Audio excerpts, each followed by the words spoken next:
Dios los bendiga, amados hermanos. Es una bendición estar una vez más con ustedes y vamos a orar para continuar esta clase que empezamos el domingo pasado y es Melquisedec, tipo de Cristo, nuestro sumo sacerdote. Melquisedec, tipo de Cristo, nuestro sumo sacerdote. Oramos, Padre, Señor, gracias te damos por este hermoso día que nos has proveído, Señor. Gracias porque has sido bueno para con nosotros. Te adoramos, te bendecimos, Señor. Gracias porque tu amor y tu misericordia abunda para con nosotros, Señor. Te adoramos, te bendecimos, Señor. Y gracias porque has sido bueno y siempre, Señor, tú nos fortaleces, nos das gracia para seguir adelante. Te pedimos que uses mi vida, mis hermanos como receptores, que hables a sus vidas también. En nombre de Jesús te lo pedimos. Amén y amén. Gloria al Señor. Entonces continuamos, amados hermanos, con este tema. Melquisedec, tipo de Cristo, nuestro sumo sacerdote. Los cristianos, como ya sabemos, estamos bajo un mejor pacto que el de la ley. Por tanto, tenemos en Cristo un mejor sumo sacerdote. Así es que ya no estamos bajo el sacerdocio arónico, donde tenía principio, tenía fin, donde los sacerdotes hacían sacrificios y tenían que ellos también básicamente pedir perdón por sus pecados para poder entrar y hacer lo que tenían que hacer por el pueblo. Ahora, en Cristo Jesús todo eso se terminó. Una vez más, solo el Señor hizo ese sacrificio y ya no tuvo que él ser reemplazado por ningún otro sacerdote. Es por eso que la palabra dice que Jesús es sumo sacerdote según el orden de Melquisedec. Y eso es una bendición, el saber que tenemos esa protección divina de parte de Dios, de nuestro Señor Jesucristo, de que Él es sumo sacerdote según el orden de Melquisedec. No tiene principio, no tiene fin, no va a ser reemplazado y es un sacerdocio eterno. Y es por eso que Jesús pudo llevar a cabo todo eso. En la cruz del Calvario tenía que pasar, tenía que suceder eso para que nosotros, como hijos de Dios, podríamos obtener esa salvación tan grande por medio de ese sacrificio solamente. No era posible nosotros entrar a la patria celestial por medio del sacerdocio arónico. Era imposible. Especialmente como gentiles, como personas apartadas, no éramos parte de ese sacerdocio, estábamos básicamente excluidos totalmente de ese sacerdocio. Entonces, ¿qué hizo el Señor? Desde el principio, como miramos en la clase pasada, Dios empezó a tratar con ese hombre llamado Melquisedec, que era rey de Salem y sacerdote también, y de ahí miramos al patriarca Abraham, que inició básicamente el pueblo judío. Básicamente no existía nada, no existía Israel, no existía esa nación, pero más adelante Abraham estableció todo eso y miramos cómo en ese tiempo Abraham, siendo básicamente una persona más, como si digamos un gentil, y viene este sacerdote del Dios Altísimo, este rey, y bendice a Abraham. Wow. So miramos esa bendición de cómo el rey bendice a Abraham. Y Dios hizo lo mismo con nosotros. Jesús hizo lo mismo con nosotros. Dios lo que hizo, nos bendijo, nos dio una bendición y nos las puso ahí enfrente. ¿Y qué hacemos nosotros con las bendiciones que Dios nos da? Y Jesús para nosotros fue la bendición más grande que podíamos haber recibido. Que dijo en su palabra, porque de tal manera amó Dios al mundo, que dio a su Hijo unigénito, para que todo con él cree no se pierda, mas tenga vida eterna. Es una dádiva de Dios, o sea, es un regalo de Dios para nosotros, con el propósito de ser salvos, de poder obtener esa salvación tan grande. Y ahora reconocemos que por medio de Jesucristo tenemos esa salvación. Y esa salvación hermosísima que debemos de cuidar a cada día con nuestra vida, con nuestro ser, con nuestro testimonio, de decirle, Señor, ayúdame a poder ser un ejemplo más en este mundo, a hacer la diferencia, a orar por mis hermanos. Y eso es lo que sucedió en esta circunstancia de que Jesús fue hecho sumo sacerdote según el orden Melquisedec. Y ese regalo que recibió Abraham de parte de Melquisedec, rey de Salem y sumo sacerdote y sacerdote, fue un reconocimiento de que Dios quería bendecir a toda la humanidad. Abraham ahí no representaba solamente al pueblo judío, no representaba a cierta nación, representaba a toda la humanidad. Entonces, por medio de eso, ¿qué hizo Abraham? Abraham dijo, ¿sabes qué? Recibí esa bendición, ahora voy a reconocer ese sacerdocio. Y es lo que hizo Abraham por cada uno de los que estamos aquí en este mundo, reconocer ese sacerdocio. Y es por eso que aquí en Hebreos capítulo 7, ahí en ese capítulo nos habla acerca de ese sumo sacerdote según el orden de Melquisedec, que es nuestro Señor Jesucristo. Gloria al Señor.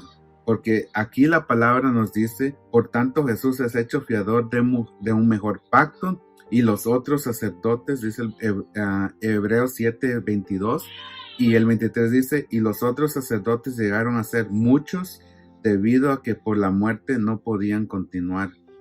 Mas por cuanto permanece para siempre, tiene un sacerdocio inmutable.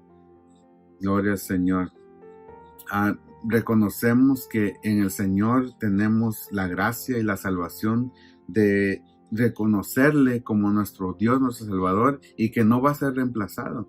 Que una vez Él murió en la cruz del Calvario por toda la humanidad para llevar nuestros pecados, y ahora por medio de eso tenemos esta salvación tan grande.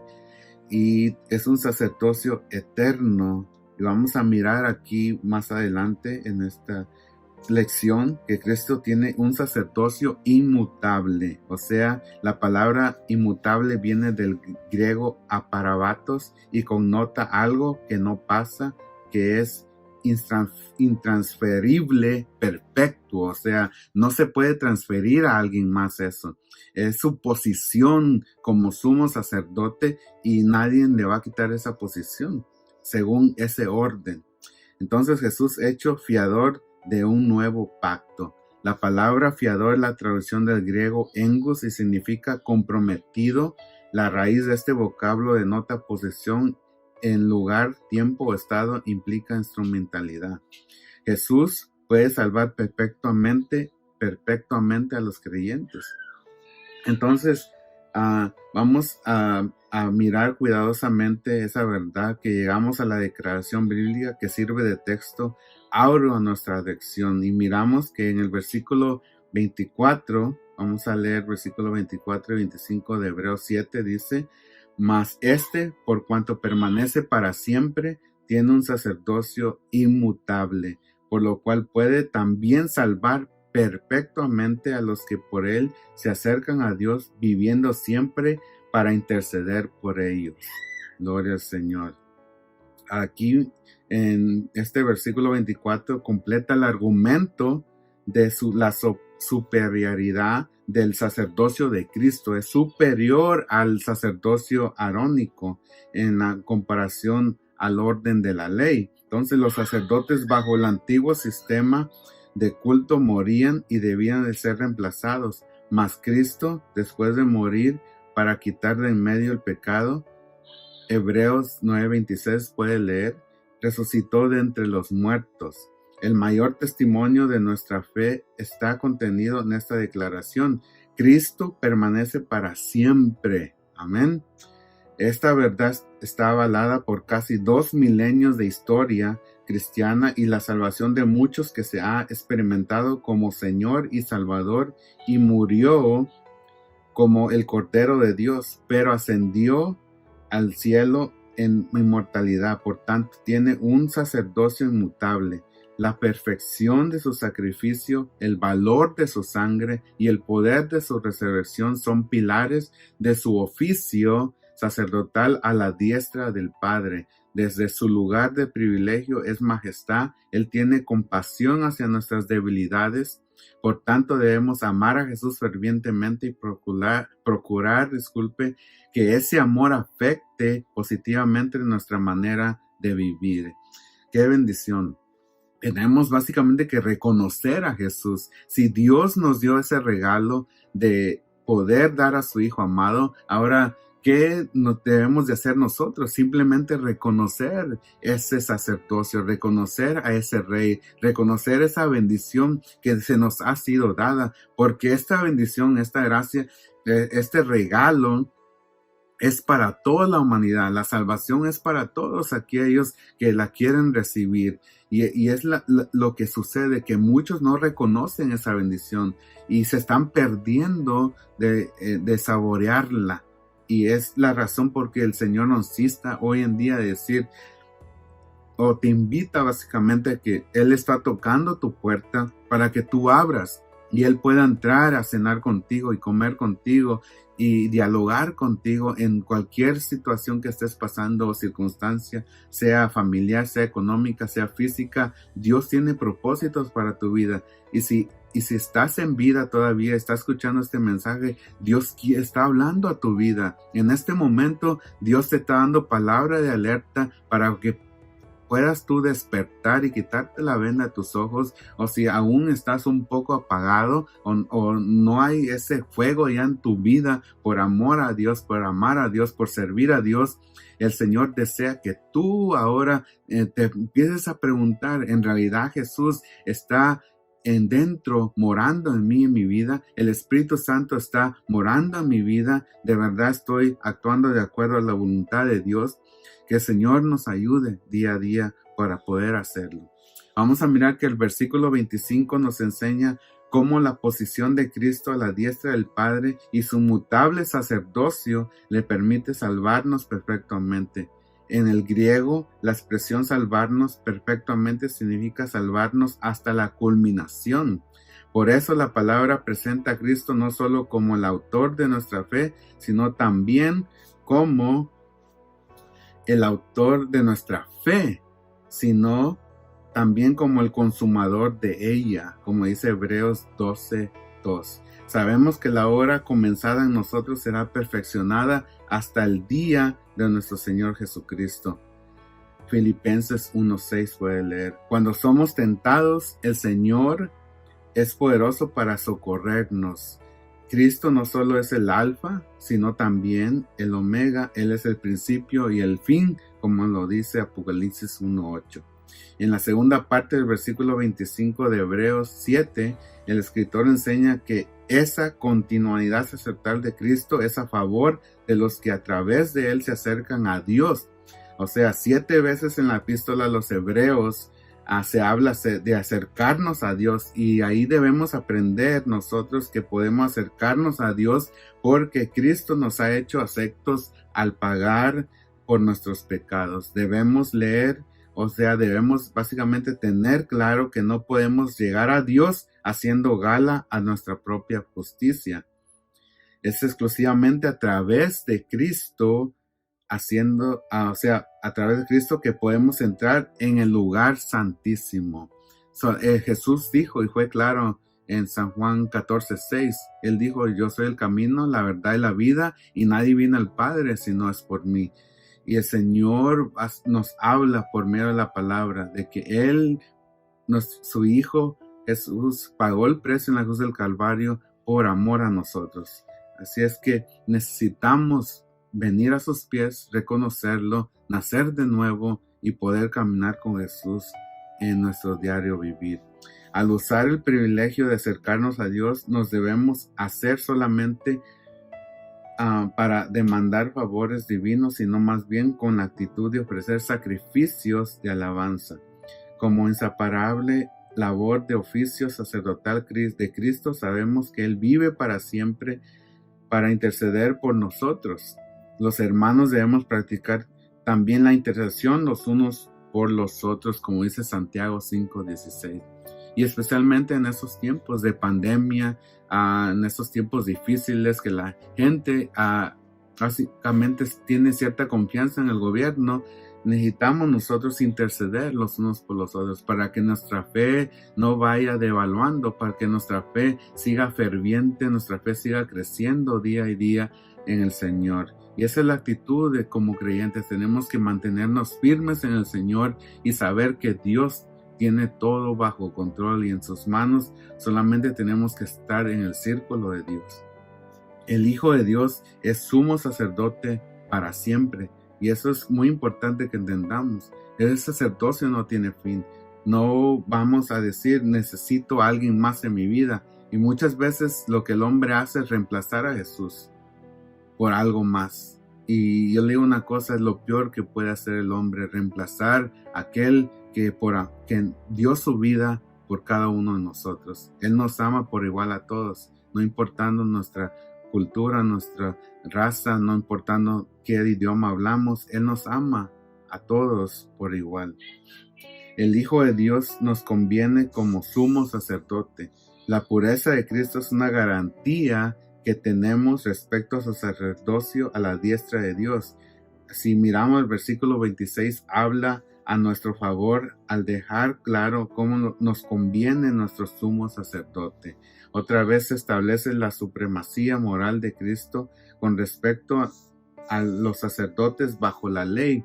Ninguno de aquellos era perfecto, pero Cristo es el único que nunca hizo maldad. Él es santo, el santo de Dios. Por tanto, satisface todas las necesidades del hombre pecador. De todos los males que aquejan al hombre, no hay ninguno más horrible que el pecado. Ahora, Cristo llevó nuestro pecado sobre su cuerpo y eso se convierte en el favor más grande que podemos recibir de la gracia divina. ¡Wow! ¡Qué bendición! ¡Qué favor! ¡Qué regalo tan grande! De que el Señor puso la cara por nosotros, de que Él llevó la culpa por nosotros. Y eso requiere valor, requiere valentía, requiere mucha fe, básicamente, de que lo que vamos a hacer se va a tornar para bien. Y la garantía que Dios le dijo a Jesús es: yo voy a estar contigo, yo estoy ahí. Y es la misma garantía que nos dejó a nosotros: yo estaré con vosotros todos los días de vuestra vida. Así es que yo no sé tu situación, amado hermano, yo no sé tu circunstancia, yo no sé lo que estás pasando, lo que estás experimentando, pero Jesús dijo: yo estaré contigo todos los días de vuestra vida hasta el fin del mundo. Y esa es una promesa de parte de Dios, que Él nos promete que está con nosotros todos los días de nuestra vida hasta el fin del mundo. ¡Qué bendición! Gloria a Dios. Con ello entendemos, vamos a empezar aquí. Dice, la segunda parte del versículo 26 es un himno de exaltación al carácter de Cristo. Él es santo, tiene piedad absoluta en armonía con el carácter de Dios. Las demandas de Dios santo al hombre hallan en Cristo plena satisfacción. En el idioma griego, el término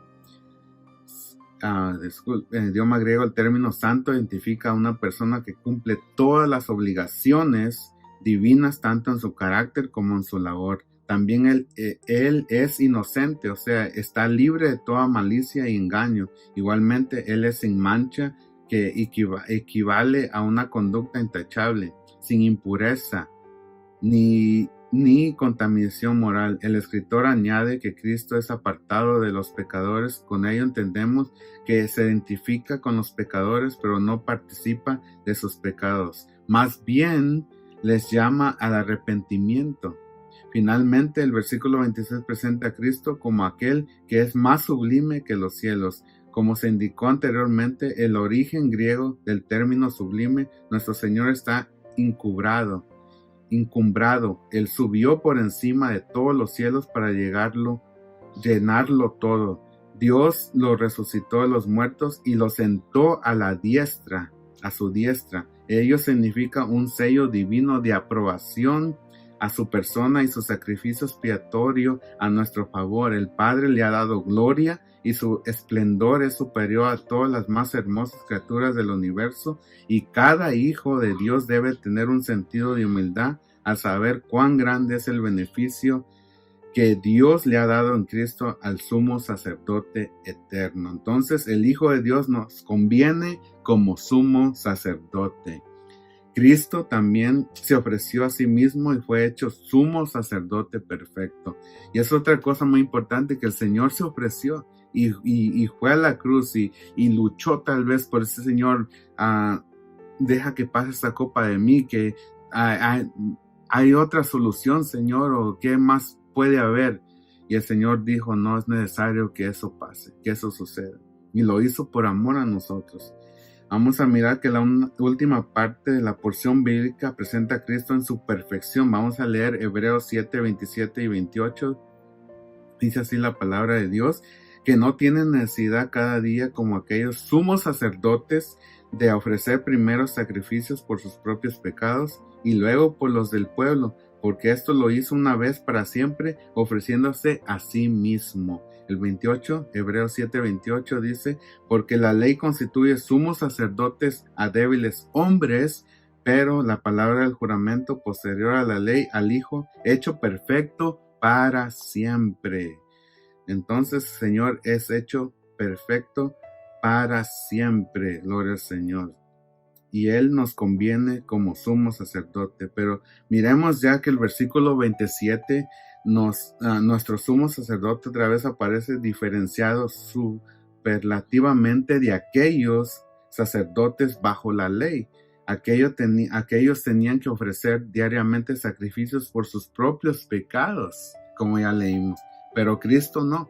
El sacrificio de nuestro Señor es único y no se necesitaba jamás que sea repetido.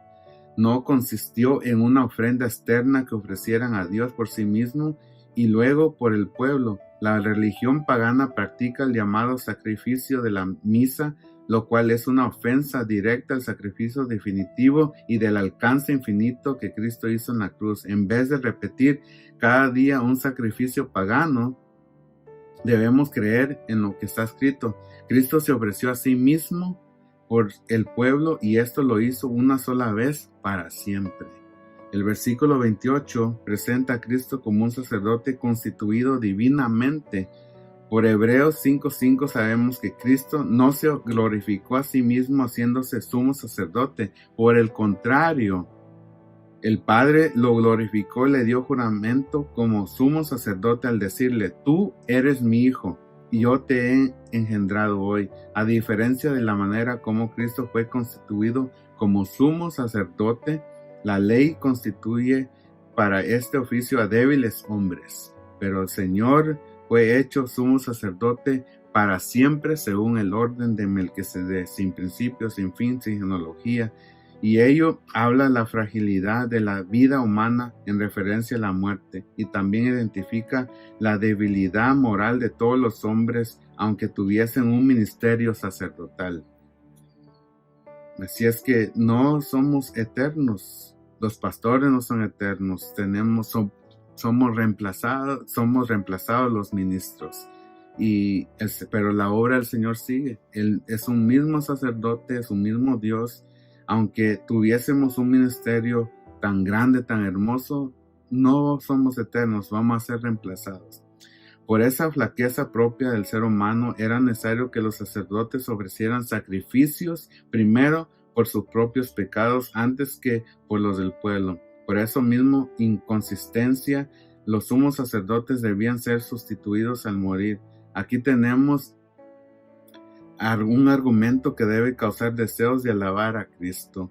Posteriormente a la ley, Dios mismo juró a su Hijo que le haría sumo sacerdote para siempre. Y la palabra enseña que el Hijo de Dios fue hecho perfecto para siempre. La expresión hecho perfecto no quiere decir que en alguna vez no lo fuera, sino que hasta el fin de su carrera mostró su absoluta perfección. Al tener tal ejemplo, nuestro Señor, no debemos conformarnos con menos que una vida que practica la justicia y que desea santificarse más cada día.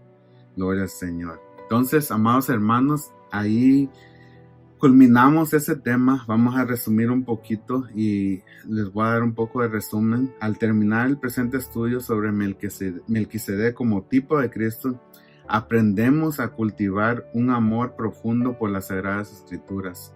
La unidad de la Biblia es uno de sus atributos más preciosos. Dios tuvo la intención de plasmar en la historia sucesos importantes que pudieran revelarnos a su Hijo.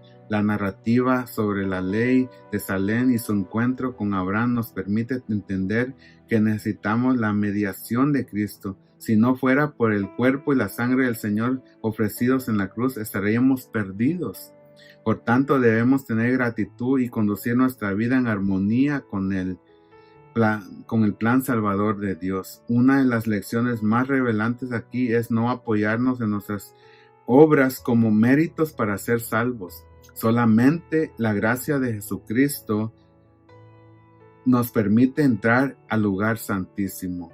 Él es el Cordero de Dios y el precursor que nos abrió el camino al Padre. La permanencia de nuestra fe en Él nos permitirá avanzar en la vida cristiana y hacer la obra encomendada y alcanzar la patria celestial. Hagamos, amados hermanos, la meta de vivir a la altura de la vocación con que fuimos llamados. Gloria al Señor. Entonces ahí culminamos esta lección de Melquisedec, de ese sacerdote, ¿verdad? Melquisedec, tipo de Cristo, nuestro sumo sacerdote. Gloria al Señor. Y ahora tenemos a Jesús de nuestro lado, a nuestro Salvador, y tomamos esa palabra. Así que, amado hermano, oramos y así espero que sintoníen por esas redes sociales el próximo domingo. Dios los bendiga y estemos orando los unos por los otros. Padre, Señor, gracias porque has sido bueno para con cada uno, Señor. Gracias porque ahora tenemos un sumo sacerdote, tenemos un mediador, tenemos a un abogado que está ahí por nosotros. Gracias por Espíritu Santo que estás ahí presente en nuestra vida, que nos da la fuerza, la fortaleza, nos alienta, Señor. Tú eres nuestra esperanza, Señor. Te pedimos que nos ayudes cada día más a ser fieles a ti, a poner nuestra esperanza en ti, Señor, cada día más y más.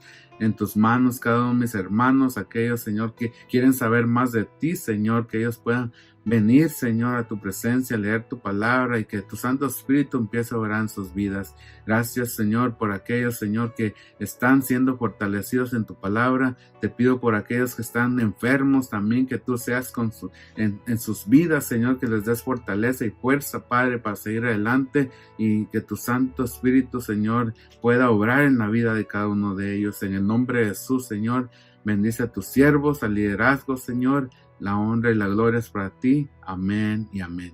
Gloria al Señor. Dios los bendiga, amados hermanos. Aleluya.